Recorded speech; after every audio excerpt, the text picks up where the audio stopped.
É, então, estamos retornando o nosso estudo de Luz do Santuário, melhor conhecido como o Diário Oculto de Geoffrey Hodgson.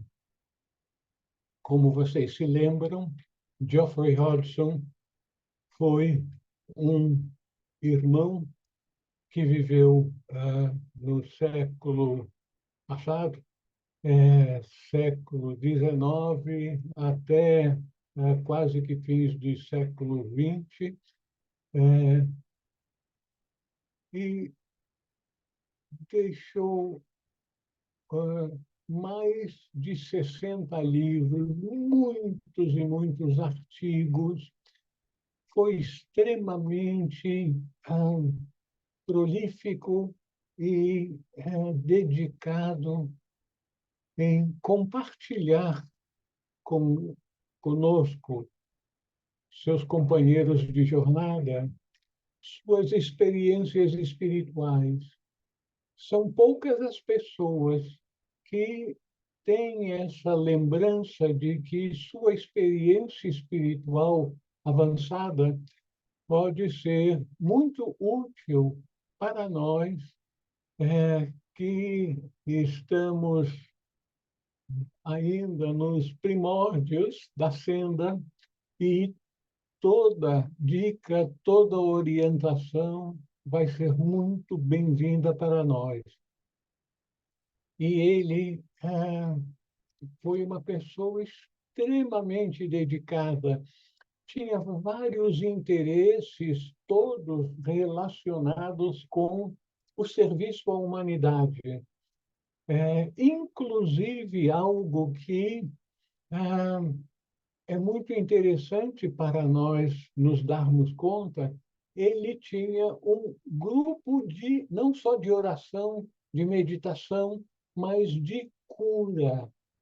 Ele tinha uma sintonia com os mestres e também com os anjos curadores, que permitia a ele ajudar na cura de certas doenças, dependendo, como sempre é o caso, do karma da pessoa. Então, eu conheço pessoalmente um irmão brasileiro que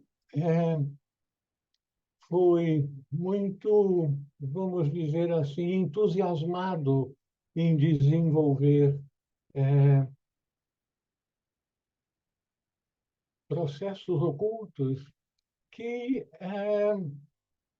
entrou em pequeno parafuso, vamos dizer isso.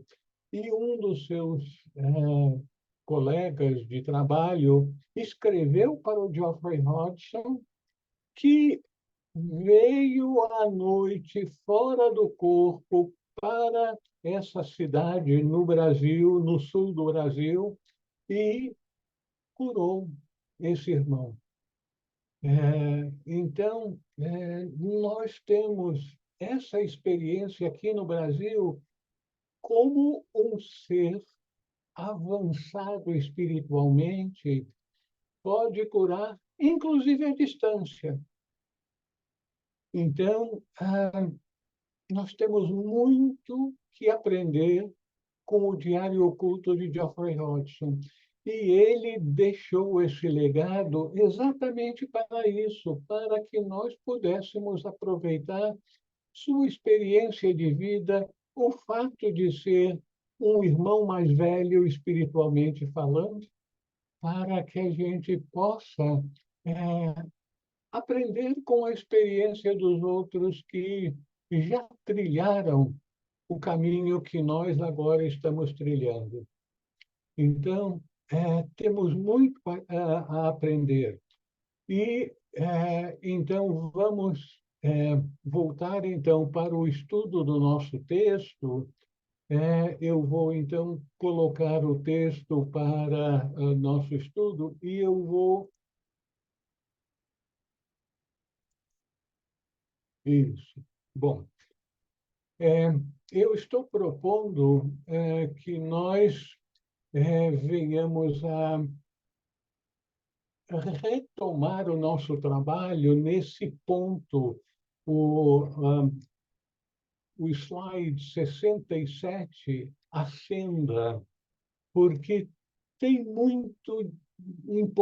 coisas importantes para nós. Nós já passamos um pouquinho desse ponto em nossas reuniões anteriores, mas eu acho que é bom, bastante útil nós usarmos esse ponto de partida.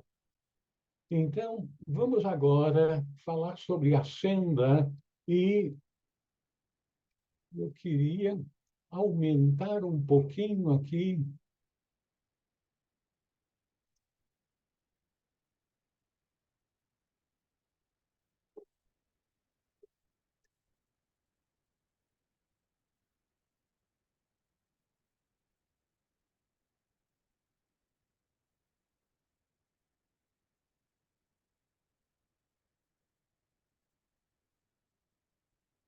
Não estou conseguindo aumentar, então vai ficar assim mesmo.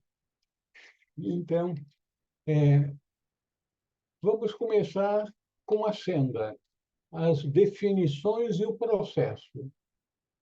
A unidade essencial de existência humana é o espírito recôndito humano, a mônada, que manifesta-se como um ser interior imortal ou eu superior e uma personalidade exterior numa forma corpórea mortal. O ser ou eu interior manifesta-se e ganha experiência e conhecimento por meio do homem exterior, em parte por esse meio e em parte por um desabrochar interior, ele evolui perpetuamente sendo imune à morte. A forma física externa do homem desenvolve-se até a plena maturidade corpórea e então declina, morre, desintegra-se e desaparece para sempre. Bom, aqui fica bem claro que a gente deve ter sempre na mente que o ser humano, no seu sentido último, tem um veículo que é o nosso corpo. Então, nós temos um corpo e somos a alma, nós somos o eu superior, a, a mônada, como está dito aqui. Isso é muito importante. Nós temos um grande desafio na vida espiritual, nós nos livrarmos do condicionamento social e, ao longo de nossa vida, de acharmos que nós somos o nosso corpo, a nossa personalidade, que nós temos uma alma. É justamente o oposto. Nós somos a alma, o aspecto exterior, o nosso eu interno, e nós temos um corpo. Então, quebrar esse condicionamento é muito difícil, mas essencial para que a gente possa fazer um progresso mais rápido na vida espiritual, nos lembrando sempre que nós somos espírito e usamos um veículo material que é o nosso corpo físico. Então, a forma física externa do homem desenvolve-se até a plena maturidade corpórea, então declina e morre, desintegrando-se e desaparece para sempre. Então, esse é o nosso ponto de partida. Quem nós somos e o que nós usamos para o nosso progresso espiritual. Nós somos o eu superior, a mônada, e nós usamos o nosso veículo corpóreo para o nosso progresso espiritual. A nossa missão nesse mundo é aprender a manifestar a nossa natureza espiritual conscientemente por meio do nosso veículo material. Alguma pergunta? Algum compartilhamento? De grande importância é o realismo a respeito de nossa verdadeira posição na senda. Nosso progresso mensal e anual, ou algo semelhante, o desenvolvimento e aumento das faculdades pelas quais deveríamos ser sempre ávidos e um crescente autocontrole, clareza de visão, presciência, solidez de julgamento, habilidade na comunicação em todos os assuntos, sejam mundanos ou transcendentais.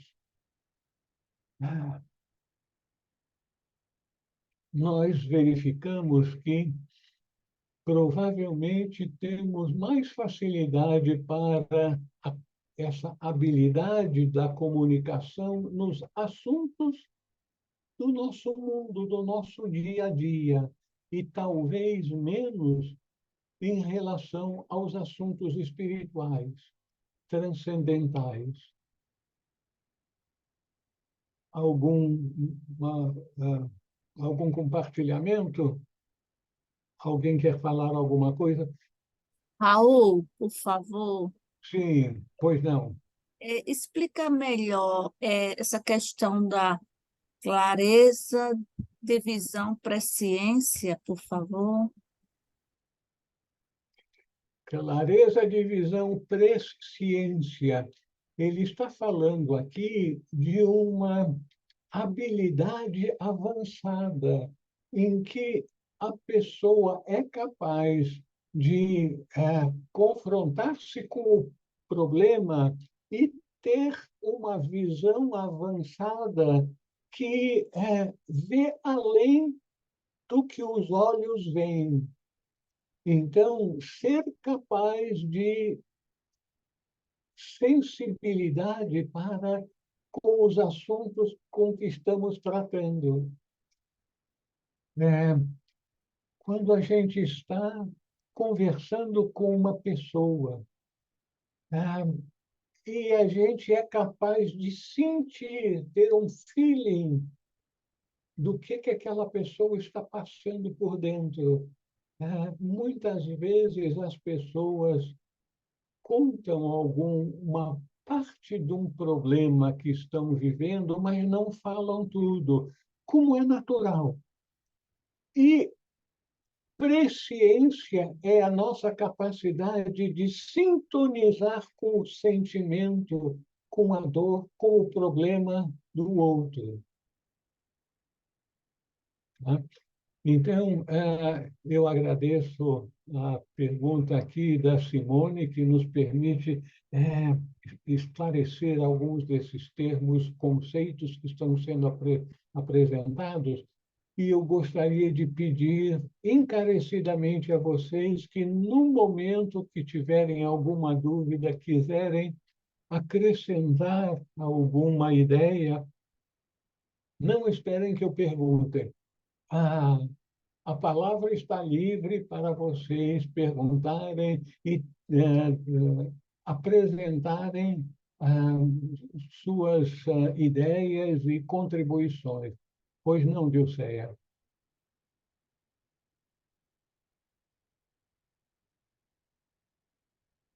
Dilceia, você não acionou a sua fala. A nossa irmã Dilceia trabalha até tarde e muitas vezes está no carro tentando se comunicar conosco. Pois não? Obrigada, professor. Não, obrigada. Eu estou realmente no carro ainda, mas estou acompanhando aqui. Muito obrigada. Daqui uns 5 minutos já estou mais disponível aí para trocar a ideia, mas até o momento agradeço a sua gentileza. Pois não. Bom, então, continuando.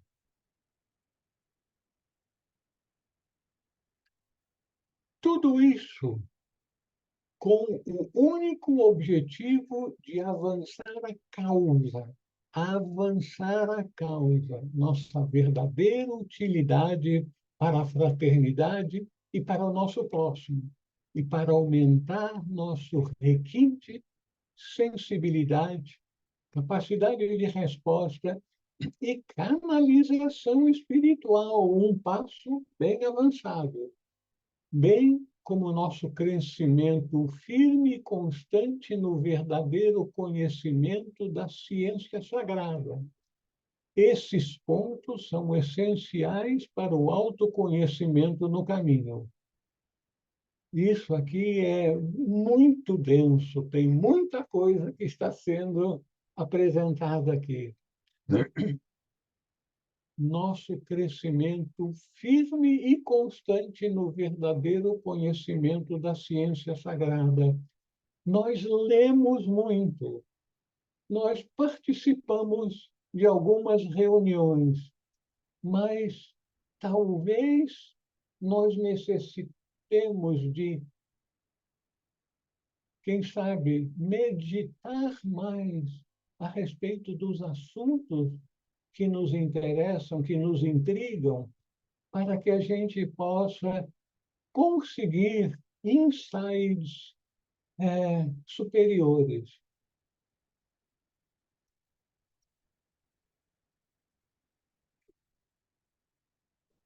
Agora, eu quero enfatizar essa primeira frase aqui. Tudo isso, todo o progresso, tudo que foi dito antes e agora, com o único objetivo de avançar a causa. Qual é essa causa? Nossa verdadeira utilidade para a fraternidade e para o nosso próximo. Então, se nós estamos querendo trilhar o caminho oculto, o caminho oculto é aquele caminho em que nós vamos buscar a ajuda dos nossos irmãos maiores, para que eles ajudam, e essa é a vida daqueles irmãos mais velhos que permanecem na esfera terrena com o objetivo de ajudar na libertação do sofrimento do resto da humanidade.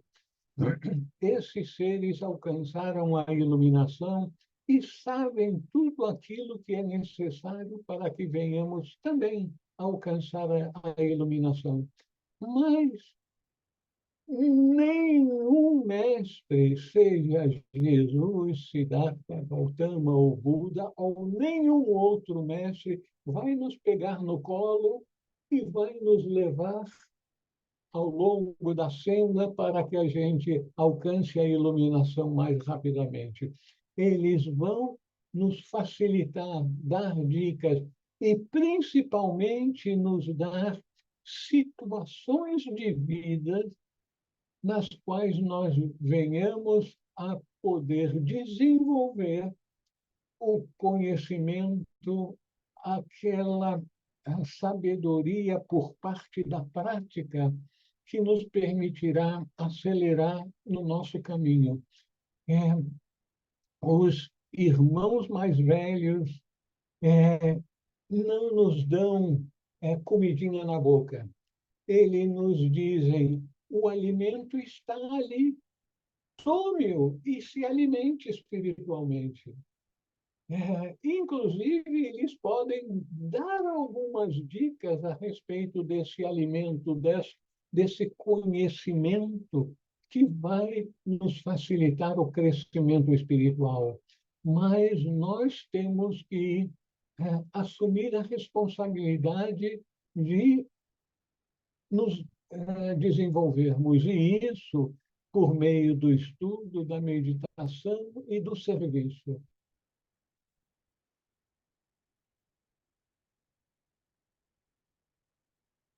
Não devemos ter nenhuma ilusão a nosso respeito e não devemos mais viver para nós mesmos.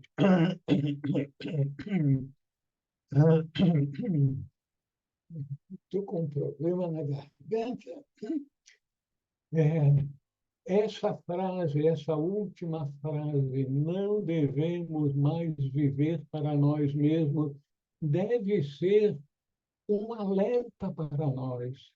Se nós queremos entrar na trilha do desenvolvimento acelerado, rumo aos vários degraus para que venhamos alcançar a iluminação, nós devemos estar cientes que o pré-requisito para recebermos ajuda dos irmãos mais velhos é nos prepararmos para ajudar aquelas outras pessoas que estão menos favorecidas do que nós no caminho espiritual.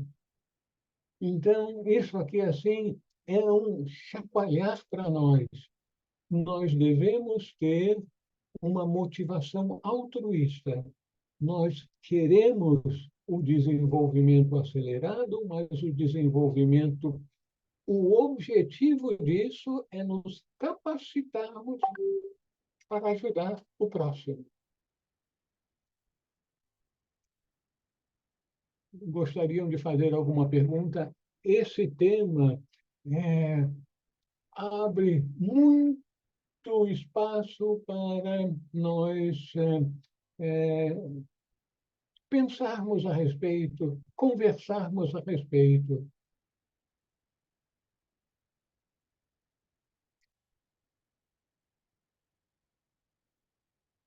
Então, lembrando sempre que os irmãos mais velhos eles sabem tudo a nosso respeito. A gente não precisa dizer nada, mas para a nossa psicologia de estarmos lidando, conversando com uma pessoa, com os nossos irmãos mais velhos, nós podemos dizer os nossos problemas e os nossos anseios, mas eles já sabem. Mas eles leem o nosso coração para saber se realmente nós temos aquela motivação fundamental de vivermos para ajudar os outros.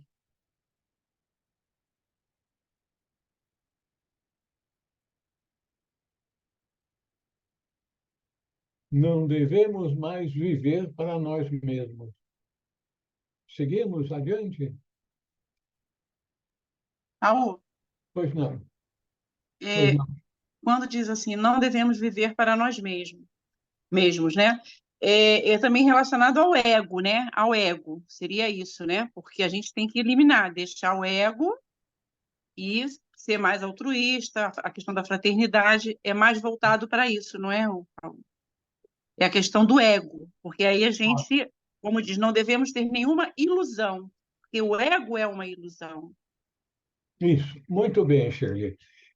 Veja só, o nosso objetivo último é nos capacitarmos a ajudar os outros.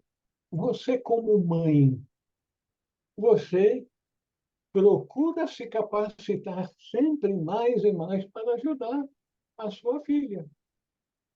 Sim. Então, nós temos que ter esse pé no chão. Para que eu possa ajudar os outros, eu tenho que me capacitar. E a capacitação é nos tornarmos mais amorosos, mais abertos, mais sensíveis à necessidade do nosso irmão, sabermos captar o estado de espírito dele, mesmo que ele não venha a falar a respeito dos seus problemas, dos seus anseios. Então, esse desenvolver da sensibilidade é a mesma coisa é, quando a Lília, por muitos anos, ralou na escola de medicina para se capacitar como médica formada e com prática, ajudar os outros para a saúde do seu próximo. Mas a saúde espiritual, nós também precisamos aprender, estudar para podermos ajudar os outros na sua vida espiritual. Então, não é egoísmo, na verdade, é altamente necessário a gente ter consciência que a gente só dá aquilo que tem. Se nós não temos conhecimento suficiente, nós podemos atrapalhar mais os outros do que ajudá-los. Então, é muito importante esse tipo de trabalho que nós estamos fazendo agora, de procurarmos entender melhor o processo evolutivo, como nós podemos melhorar a nossa saúde espiritual, como podemos nos fortalecer espiritualmente, porque quanto mais nós soubermos a respeito da ciência sagrada, quanto mais nós tivermos dominado a nossa natureza inferior, a nossa natureza material, não só o físico, mas principalmente o psicológico, nós vamos poder ajudar muito pouco aqueles que estão ao nosso redor. É lógico que existe um ingrediente básico sempre, que é amor, compaixão, aquela afinidade com as pessoas que estão ao nosso redor, sensíveis aos, aos anseios, às necessidades do outro. Eu conheço já de algum tempo, alguns anos, alguns dos participantes do nosso encontro aqui, e sem mencionar nomes, eu sei que são pessoas extremamente dedicadas aos outros. Por muito, muito tempo já vem fazendo esse trabalho espiritual de ajudar o próximo, ajudar de inúmeras maneiras, mas sempre é aquela abertura de coração de saber que o outro é uma extensão de nós mesmos. Nós todos somos um. Mas isso, já estou me adiantando aqui a nossa lição e vamos então prosseguir se ninguém tiver nada para falar.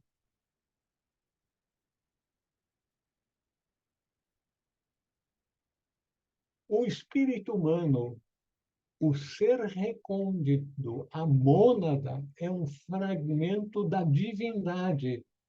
Vejam só, é um fragmento da divindade, uma concentração do espírito universal, com o qual, em origem, natureza e substância e potencialidade, ele é idêntico. Ele é como uma fagulha numa chama, uma gota num oceano, um microcosmo dentro do macrocosmo. Então, nós todos somos um. Nós podemos pensar no macro e cada um de nós está inserido nesse macro. É como um tijolo dentro do grande castelo. É uma fagulha numa chama, uma gota num oceano. Então, todos nós fazemos parte desse grande todo. E é por isso que quanto mais nós cuidarmos do nosso ser, e eu estou falando do ser no sentido superior, do nosso verdadeiro ser, capacitando cada vez mais de se comunicar por meio do seu instrumento material, nós estaremos nos preparando como médicos espirituais. Continuamos. Essa é a mais elevada verdade a respeito do homem. Eles são tuas luzes estilhaçadas. A plena realização em consciência dessa verdade e das verdades é a maior iluminação possível do homem. Meu Deus do céu, a gente acha que tem que estudar muito, ouvir muitas palestras, isso, aquilo, mas, na verdade, nós temos que nos abrir para a realidade última de que nós fazemos parte desse grande todo, humanidade, Cristo em nós, esperança de glória.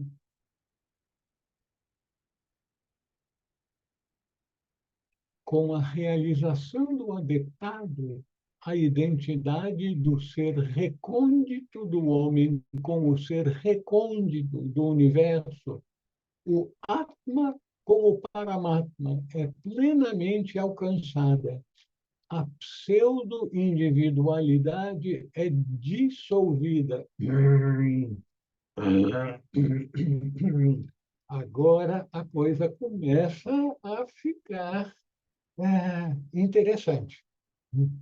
A pseudo-individualidade é dissolvida quando nós alcançamos a iluminação. Todos nós, vocês me perdoem, eu vou dizer que vocês têm também o mesmo anseio que eu tenho, de me tornar um ser iluminado. E aí a gente pensa, eu quero ser um ser iluminado. Mas quem é o eu verdadeiro? Não é o Raul, é Atma, na personalidade do Raul, que vai, então, interagir com Atma na sua totalidade. Porque o Atma não é o meu Atma e o seu Atma. Existe um Atma. E esse Atma é o nosso eu superior.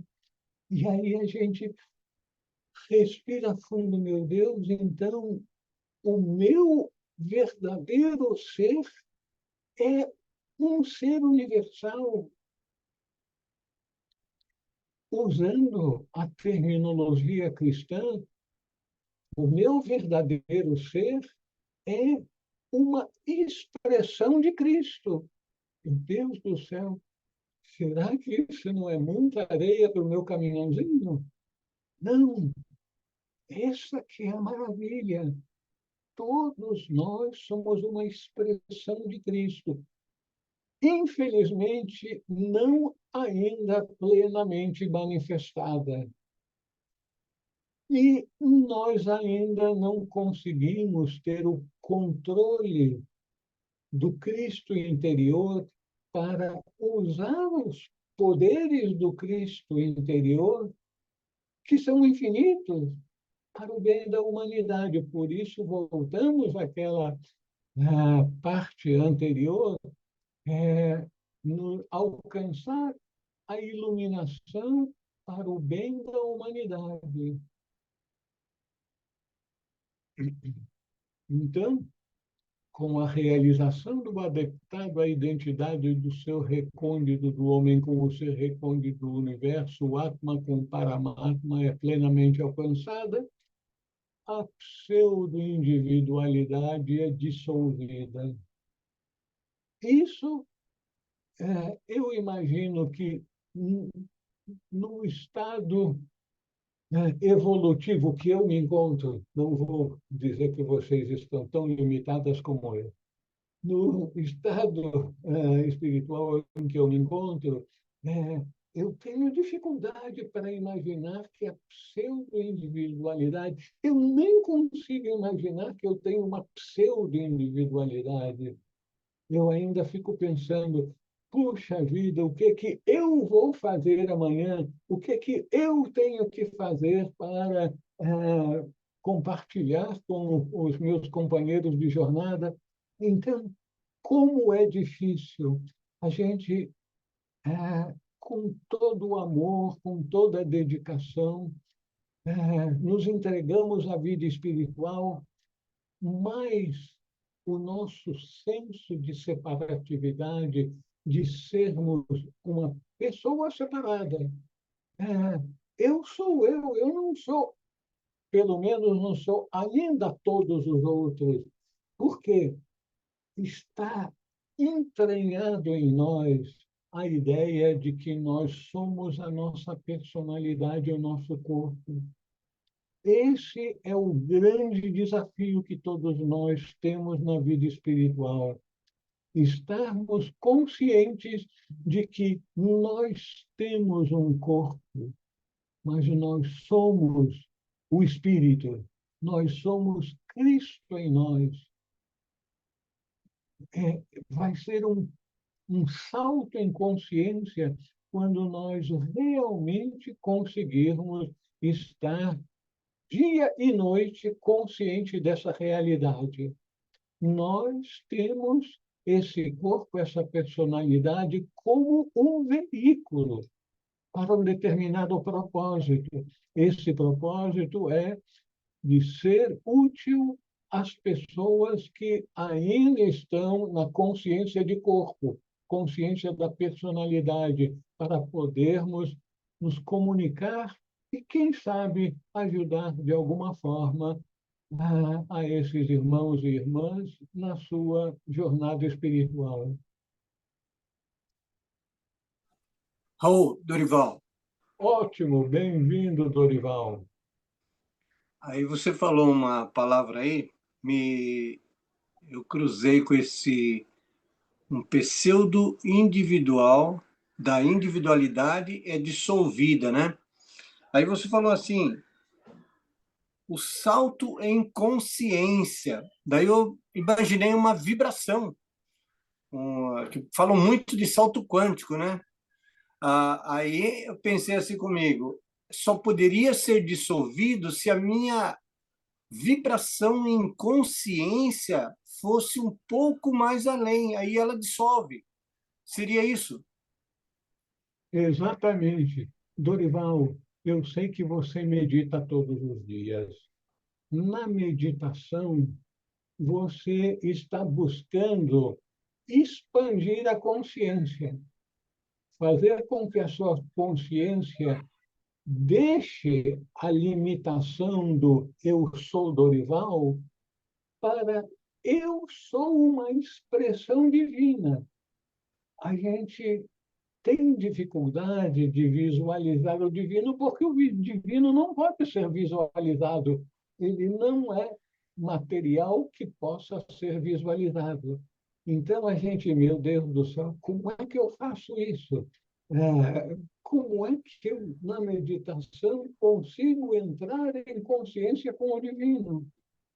Não se preocupe, porque o divino vai cuidar desse problema para a sua personalidade. Mas nós temos que realmente transcender a pequenez do nosso ser separativo. Nós temos que transcender aquela ideia fixa de que nós somos, esse corpo, essa personalidade, com toda essa história, com muitos fatos interessantes. Mas nós somos esse instrumento do eu superior que recebeu a oportunidade dessa vida para dar 2, 3 passos na escada rumo à expansão de consciência que nos levará à iluminação. Agora, não vamos achar que isso é tão distante assim, porque existem vários níveis de iluminação, inclusive em termos temporais.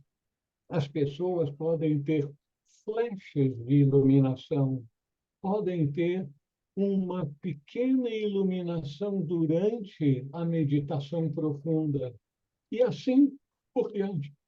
Então, a coisa mais importante para nós é sabermos que nós somos seres espirituais. Somos. Consequentemente, a jornada da alma é simplesmente trazer essa realidade de quem nós somos para a nossa consciência de cérebro, consciência de alma. Então, isso todos nós vamos alcançar, mas nós temos que ter a meta e temos que ter aquela determinação, sabendo que eu sou aquilo. Portanto, eu não estou buscando uma coisa separada, longínqua. Eu estou buscando algo dentro de mim mesmo, de minha consciência, que anseia se manifestar, mas precisa das condições apropriadas. Condições apropriadas. Quais são, Raul? Eu também estou buscando. Então, todos nós temos que nos engajar nessa busca das condições para abrirmos a oportunidade para a luz se manifestar. Alguém mais gostaria de dizer alguma coisa? Obrigado, Raul. Pois não, meu caro. Que bom.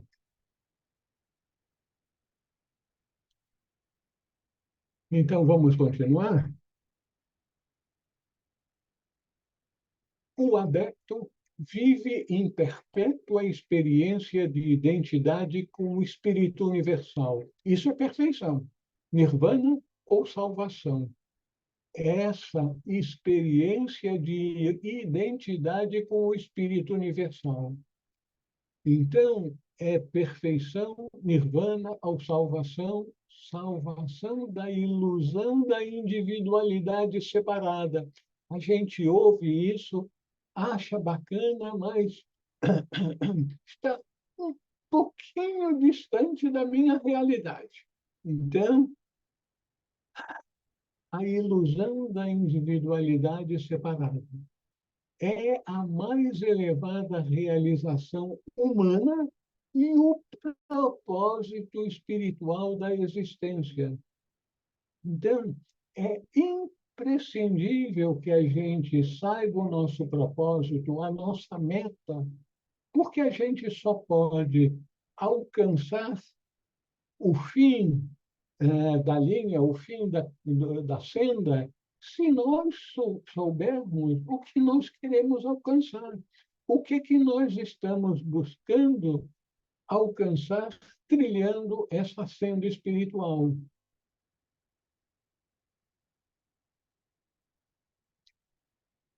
Os meios para a realização consistem no desabrochar interior e na experiência exterior. Desabrochar interior e experiência exterior. Então, nós temos que ter experiências no exterior, experiências que nos levem progressivamente a manifestar o divino em nós. Como manifestar o divino em nós? Cada vez mais amorosos, abertos à necessidade do outro, em sintonia com a necessidade do outro. Eu vou revelar mais uma das minhas fraquezas. Eu, seguidamente, fico com um pouquinho de inveja de umas poucas pessoas no meu convívio familiar que sentem a necessidade do outro. diz, e nós precisamos visitar fulana, porque eu sei que ela está precisando. Precisando de quê? Eu não sei exatamente, mas como é que você sabe? Eu sei. Aí fica aquela conversa de doido que você diz uma coisa que não diz nada, mas está dizendo alguma coisa. Então, essa presciência, essa sensibilidade que as pessoas vão desenvolver, porque a sensibilidade é a capacidade da alma expressar o espiritual. E todos nós estamos no caminho de desenvolver essa capacidade de sentir a necessidade do outro.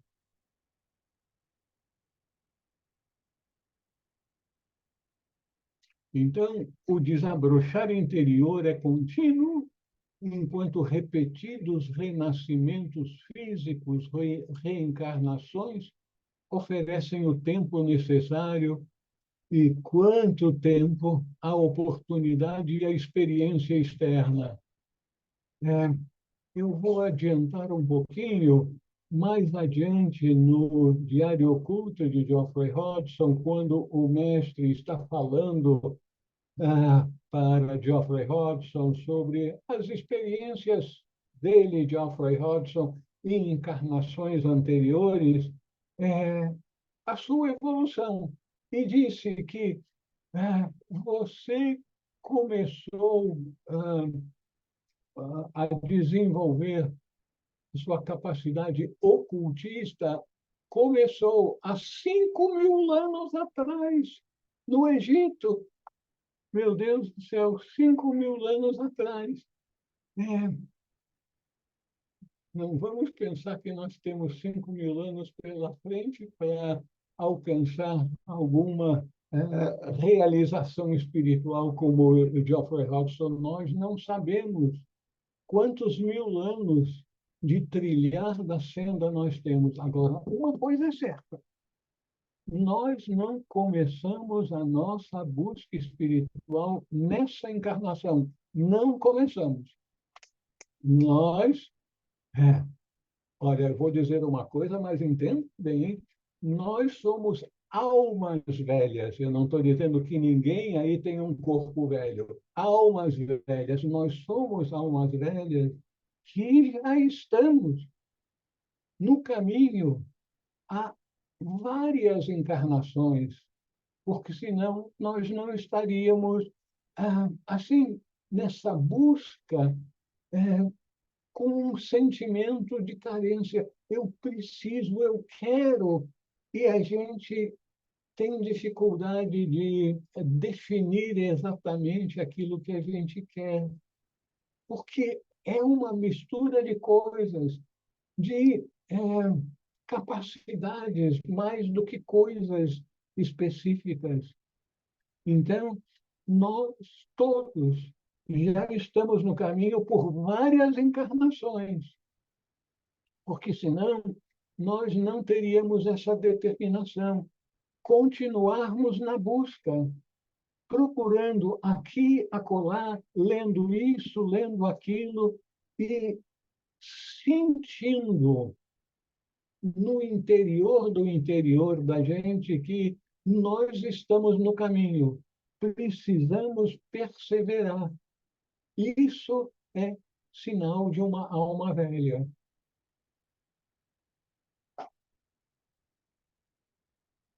Continuamos. O caminho da vida, meu irmão, não é feito de uma só estrada, mas de muitas. 7 sendas juntas compõem o caminho para os pés humanos. Dessas 7, muitas estradas são formadas, pois de suas voltas e curvas, de suas tessituras e entrelaçamentos, um padrão místico é tecido. Desse padrão surgem todas as complexidades da vida espiritual. Assim, o caminho não é único, mas múltiplo.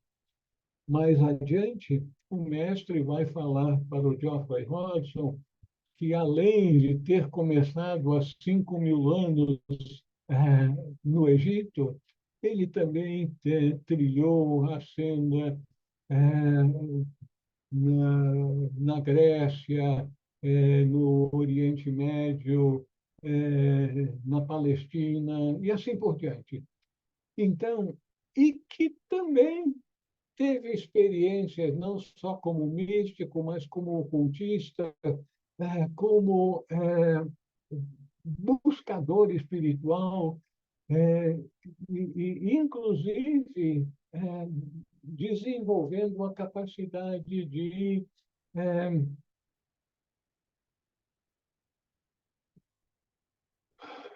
usar de poderes. Então, nós não temos só um tipo de experiência espiritual. Digamos que todos aqui sejam membros ou simpatizantes da Sociedade Teosófica, que já leram muitos livros teosóficos. Então, achar que essa é a única senda. Não é. Nós podemos e devemos aprender muito em outras sendas também, porque a natureza humana é de plenitude. A nossa alma anseia plenitude. Com isso, nós precisamos alcançar o conhecimento, a vivência, a prática de todas as sendas espirituais. Então, o mestre diz que nós nos valemos das nossas experiências, dos nossos estudos, das nossas vivências em todos os caminhos espirituais. Portanto, o estudo da vida dos místicos, dos ocultistas, dos budistas, dos cristãos originais, todos esses têm muito para nos ensinar. E a nossa alma anseia por todo esse conhecimento. Então, desse padrão surgem todas as complexidades da vida espiritual. Assim, o caminho não é único, mas múltiplo. Tenha coragem, ó alma humana, que se esforce. O prêmio é certo. A senda não é sem fim, pois Deus, dentro de você, vai lhe levar até a sua meta. Empenhe-se com toda a sua força. Vise manter sempre uma constante equanimidade, uma crescente velocidade e uma firmeza tal em seus passos no caminho que vacilações e quedas não venham mais ocorrer. Não fui eu que escrevi isso, hein? Foi Geoffrey Hodgson falando que ele teve quedas. E nós sabemos que nós já tivemos umas poucas quedas, umas poucas. E o que está sendo dito aqui? Vamos fortalecer nossa determinação para que vacilações e quedas não venham mais ocorrer. Mire alto, cada vez mais alto. Nós vamos aprender com as dicas que o mestre dá para Geoffrey Hodgson, que duas das últimas encarnações dele, inclusive na própria Inglaterra, foram fracassos espirituais. Então, mesmo um ser avançado como ele está sujeito a quedas, e nós sabemos que nós, de vez em quando, escorregamos quando não estamos atentos, que não é sempre. Dilceia, por favor. Namastê, professor, agora já estabilizado o meu movimento aqui. Eu precisaria, para entender melhor, essa constante equanimidade. Me ajude, por favor. Equanimidade, equilíbrio, que nós tenhamos essa equanimidade de ter uma meta, almejar progresso nesse caminho, fazer tudo aquilo que estiver ao nosso alcance para alcançá-la e perseverarmos. Equanimidade é manter equilíbrio. Num determinado momento você está cansada, no outro momento com grande entusiasmo. Então, diminuir as oscilações para cima e para baixo. Essa equanimidade, essa determinação, essa força que não lhe deixa desistir quando porventura possa escorregar e cair. Aí levante-se logo, limpa a poeira e vamos prosseguir. A estrada está nos aguardando e ela é longa. Obrigada.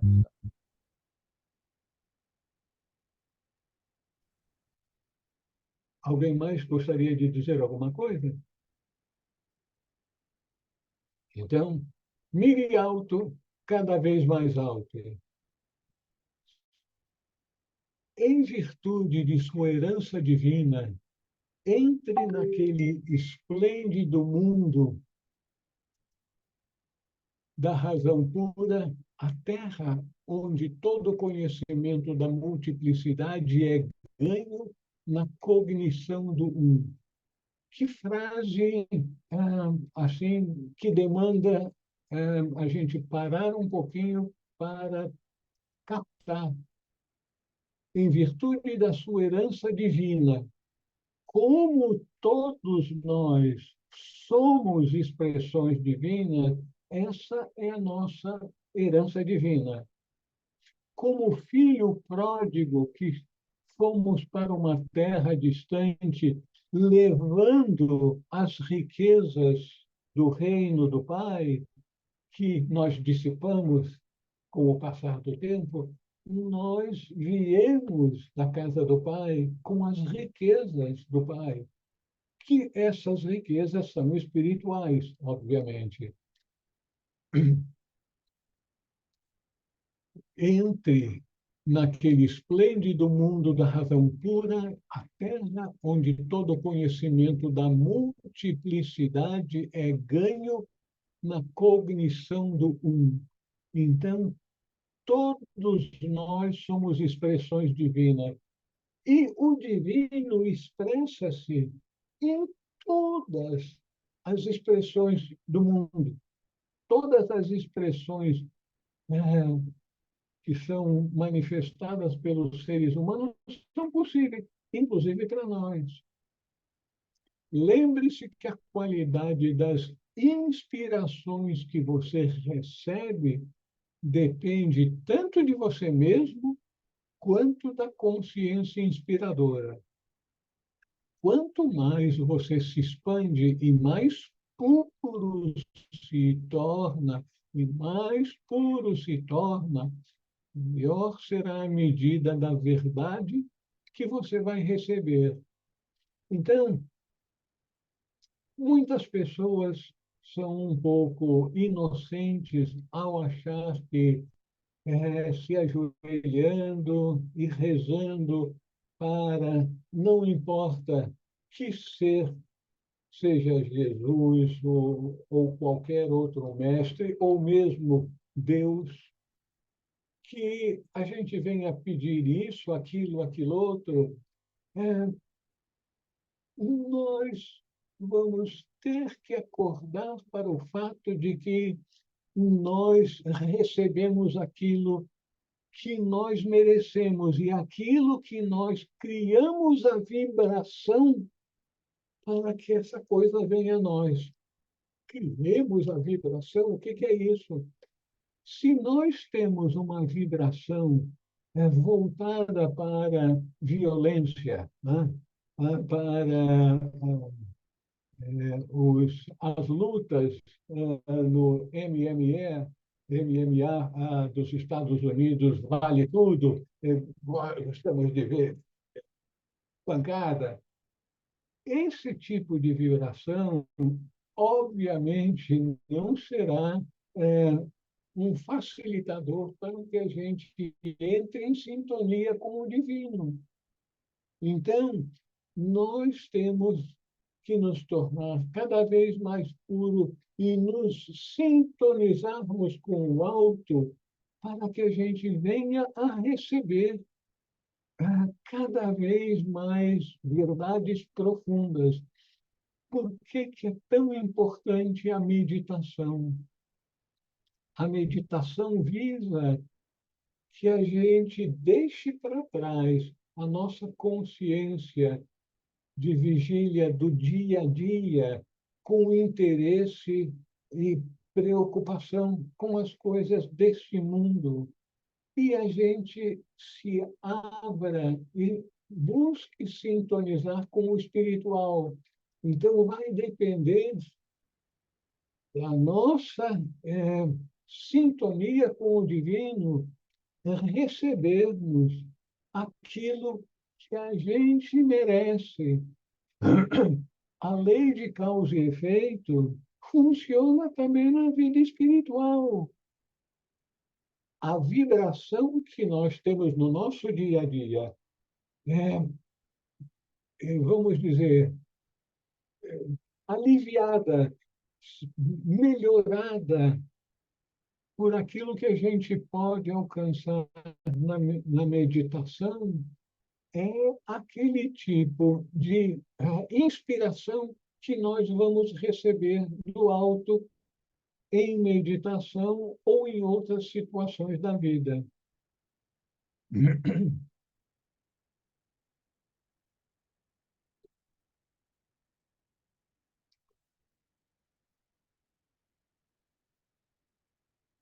Deixe que isso se torne um incentivo adicional, não só para que você mesmo possa trilhar mais rapidamente o caminho, mas para que você possa se tornar um canal mais apropriado para a verdade divina vinda aos homens, de acordo com o seu dom particular de receptividade. Daí a importância, vou falar pela 10ª vez hoje, da meditação. Na meditação, nós aquietamos as nossas vibrações usuais do dia a dia. E aí conseguimos sintonizar com o melhor que existe dentro de nós. Então, é nesse momento que a gente, com o nosso dom particular de receptividade, podemos receber inspirações do alto. Mantenha sua mente sempre em compasso de concerto. Num concerto, todos os músicos estão atentos para a direção que está sendo dada pelo maestro. E o maestro em nós quer nos levar para sinfonias cada vez mais sofisticadas, mais profundas. Mantenha sua mente sempre em compasso de concerto, pensando constantemente sobre os assuntos mais nobres e elevados em seus momentos de lazer. Eu vou ler mais uma vez para o meu proveito, porque isso aqui é muito importante para mim. Mantenha a sua mente pensando constantemente sobre os assuntos mais nobres e elevados em seus momentos de lazer.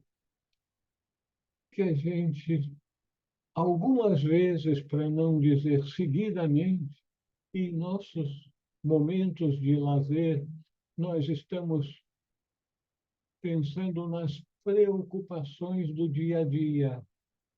Nós estamos focados em questões da nossa vida material. Será que nossa mente, nos momentos de lazer, clique, está condicionada de tal maneira que a gente dá um clique e a gente vai pensar, ter os pensamentos mais elevados possíveis? Então, vamos nos lembrar que a nossa vida é um mosaico de vibrações. Nós temos que sintonizar a nossa mente com vibrações cada vez mais elevadas. Por isso, que é muito importante quando a gente não tem uma coisa para fazer urgente e está, vamos dizer, sem nenhuma preocupação, buscarmos ter um mantra, uma frase que possa, vamos dizer, nos sintonizar com o espiritual. Quem sabe uma coisa assim, que todos os seres sejam felizes, que todos os seres vivam em paz, agora e por todo sempre, que brilhe a luz, que reine a paz, que o amor envolva todos os seres, trazendo harmonia e alegria para todos nós. Então, quando nós temos é, sempre um mantra, uma frase, obviamente elevada, para os momentos de lazer em que a gente não precise, como a Dilceia muitas vezes está prestando atenção no trânsito na frente dela. Então, se não está prestando atenção no trânsito, nem na comida na panela, como fogo ligado, vamos ter alguma coisa sempre de reserva, que a gente não tem alguma coisa premente para cuidar no mundo material, clique, imediatamente vai para algo espiritual. Isso é muito importante, é o que o nosso instrutor, Geoffrey Hodgson, está sugerindo aqui. Afaste deliberadamente a mente de todos os assuntos de uma natureza sensual e carnal. Caso você se confronte com eles na literatura ou leitura geral, pule-os deliberadamente e recuse a dar a eles entrada em sua mente. Pense com mais frequência sobre os tópicos mais nobres e sublimes e treine sua mente a responder à espiritualidade e a conquistar a tendência humana de pensar demasiadamente sobre as coisas da Terra. A gente ouve isso e, meu Deus, é um pouquinho difícil, mas a gente vai conseguir. A senda é o fato mais impessoal na vida pessoal do discípulo. Ele deve aprender a se aguentar sozinho, inteiramente só. Ele deve contar somente com sua própria força, sua própria visão e compreensão, porque em todos os testes e provações nada mais poderá lhe ajudar. Meu Deus do céu, olha o que está sendo dito aqui. Ele deve contar somente com sua própria força e sua própria visão e compreensão. Nós estamos condicionados na tradição cristã a aparecer um probleminha, vamos logo rezar para que o nosso problema seja resolvido, para que a gente receba uma bênção, para que isso possa ser cuidado. Aqui, aqueles que chegaram alto no caminho espiritual dizem que o discípulo deve contar somente com sua própria força, sua própria visão e compreensão. Por isso que a gente tem que meditar muito, estudar muito, se comprometer muito com a vida espiritual. Porque achar que quando a gente escorrega e cai feio, é só rezar que vai ser salvo pelos anjos, isso aí, na literatura, numa certa literatura, isso é dito que vai acontecer, mas na prática a gente sabe que não é assim. Inclusive, quando a gente está pedindo ajuda para o alto, a gente já está mudando a nossa vibração. Então, a gente tem que aprender a elevar a nossa vibração para encontrar força e experiência para lidar com os problemas da vida. O discípulo e sua busca são manifestações impessoais de uma força de vida impessoal e sempre ascendendo, subindo. O fato de ocorrer a focalização desta vida numa individualidade por um certo tempo e um certo propósito não altera o fato de que ela mesma é impessoal. Eu sei, minhas irmãs, meus irmãos, que isso aqui é um pouquinho de água fria no nosso entusiasmo, na nossa esperança, que basta a gente chamar pelo mestre, que ele vem correndo para nos ajudar. Nós temos que desenvolver o mestre interior, senão nós não teremos méritos. O nosso avanço na senda vai ser inteiramente de acordo com os nossos méritos. Por isso que Geoffrey Hodgson, expressando a experiência e orientação que ele recebeu dos seus mestres, disse que o discípulo tem que desenvolver a sua capacidade de lidar com problemas, porque senão, na hora H, ele vai escorregar e cair feio. Com isso, eu gostaria de parar nesse ponto e, se vocês tiverem alguma sugestão, algo a dizer, algo para compartilhar, por favor, sejam bem-vindos. Raul, Pois não, Shirley? tem uma frase que diz assim: quando o discípulo está pronto, o mestre aparece. Quando o discípulo está pronto, o mestre aparece. Seria Sim, por aí? sim, mas veja só. Quando o discípulo está pronto, o mestre aparece. Não foi dito na leitura de hoje, mas Certo, mas faz parte da literatura esotérica. E é verdade. Quando o discípulo está pronto, então o mestre não vai aparecer porque, de repente,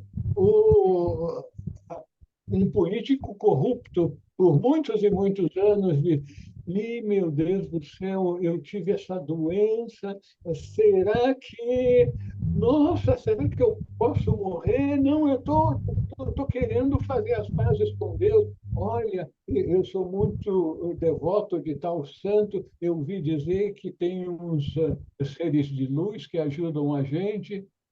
Veja só, não é isso. Quando o discípulo está pronto, estar pronto significa estar na vibração do mestre. Aí o mestre, obviamente, a vibração do mestre se apresenta, o mestre, então, se torna, vamos dizer, acessível ao discípulo. Vocês me perdoem, minhas irmãs, meus irmãos, tudo é vou vibração. falar café com leite.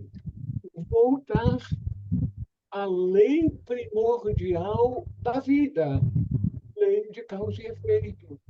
A gente acha que lei de causa e efeito só tem a ver com karma que a gente bateu, vai receber uma surra também. Se for bonzinhos, vão aparecer pessoas gentis na nossa vida. Mas causa e efeito também tem o seu lugar na vida espiritual. Nós temos que criar as causas, ou seja, uma vibração elevada, para que o mestre apareça. Então, a lei de causa e efeito rege todos os aspectos da vida. Então, o mestre aparece, mas nós precisamos criar as condições para isso. E aí a gente vai achar tão natural. Nós estamos numa vibração tão elevada, a nossa vida é tão altruísta, nós estamos sempre em sintonia com a dor do outro, estamos sempre buscando aparar as pequenas arestazinhas que a gente sabe que ainda tem. Então, quando a gente está seguro que merece, vai receber a ajuda que pede, porque a gente pede em vibração, não é, mestre, resolva esse meu problema. Não é com palavras, é com vibração. Então, nós temos que criar uma vibração na nossa vida para que o mestre apareça.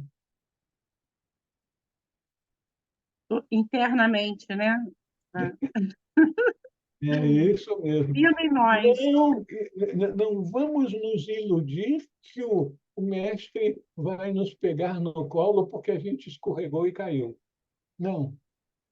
O mestre diz: olha, apoie-se ali na parede, cuidado porque o terreno aqui está cheio de casca de banana. Então, o mestre vai nos dar uma ajuda, mas é uma ajuda para nos fortalecer e não para resolver o nosso problema. O próprio Jesus diz: levanta-te e anda. Levanta-te e anda. Isso. E anda.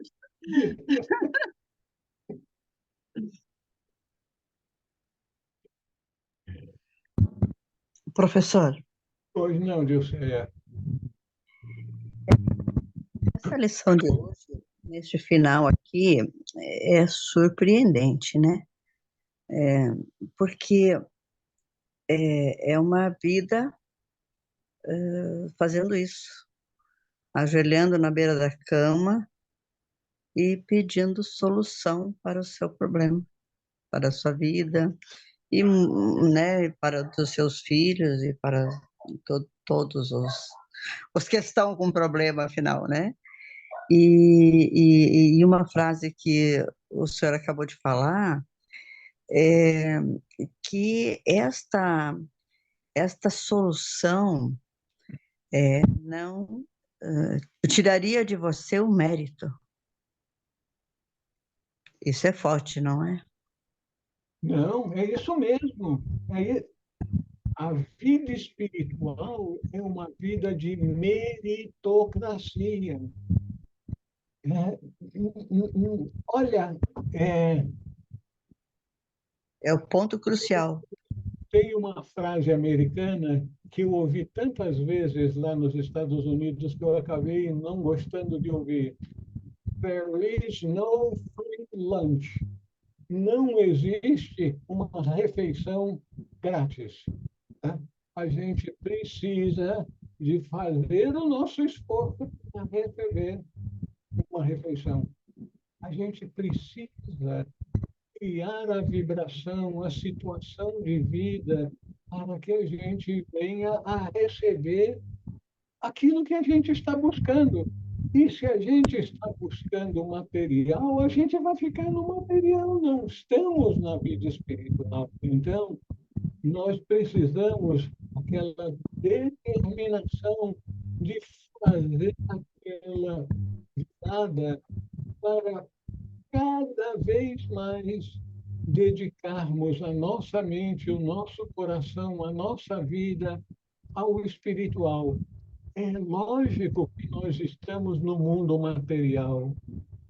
Não se esqueçam que nós estamos interagindo com os nossos parentes, com a família perto, e nós temos que mostrar amor, compreensão, sensibilidade para com as necessidades dos outros, como nós gostaríamos que eles tivessem com as nossas necessidades.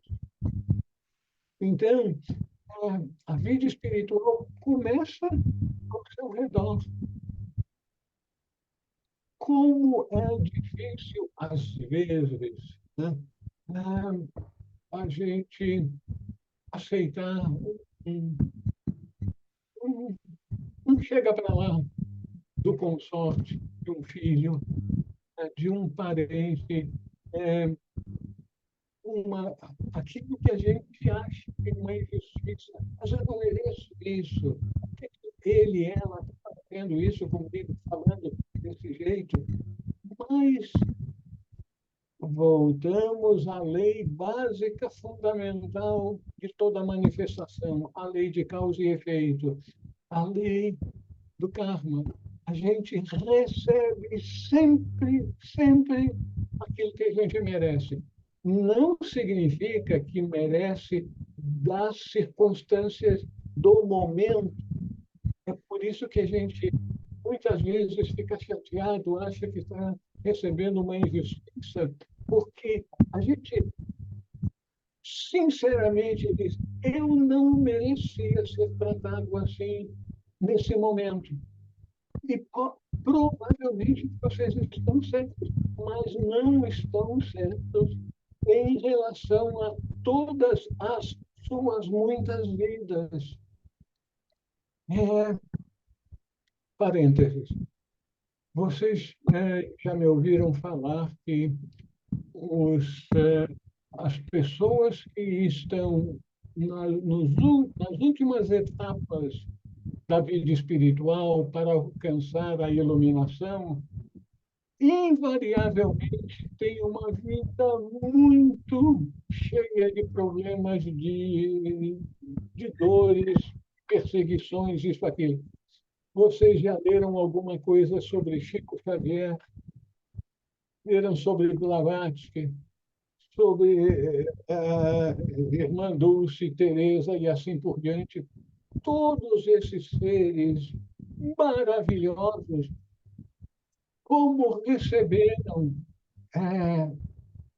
agressões, sofrimento nessa vida que nós conhecemos, a sua vida de santos. Por quê? Porque para alcançar a suprema iniciação, a quinta iniciação que os tornará mestre de sabedoria, eles têm que estar quites com todo o karma de suas inúmeras vidas. Então, muitas coisinhas de vidas atrás que não foram quitadas, nessa última vida, tudo tem que ser, todo débito tem que ser pago. Por isso que é uma vida de muito sofrimento para essas grandes almas. Então, talvez nós não estejamos já na nossa última vida para receber a iluminação, mas nós estamos caminhando nessa direção. E então, eu vou dizer uma coisa para vocês que eu trabalho todos os dias. Não fiquem chateados com as injustiçazinhas que vocês possam receber na, na família próxima, distante, no trabalho, no comércio. Todas essas injustiçazinhas foram trazidas por instrumentos do karma para quitar seus débitos kármicos. Em vez de ficar com aquela cara de eu vou morder. Não, quando receber uma injustiça, que tenha aquela iluminação e força interior para agradecer aquele instrumento do karma, porque ao quitar um débito kármico que nós temos de longa data, ele está incorrendo em débito, em karma negativo. Aquele que está quitando um débito kármico nosso. Então, um sinal de grande avanço na senda é quando nós nos tornamos conscientes disso. Vocês não vão acreditar, eu não acredito que eu vou dizer isso, mas você agradecer por aquela pessoa por ter pisado no seu calo. É, a vida espiritual requer muita sabedoria e muita coragem e muita determinação.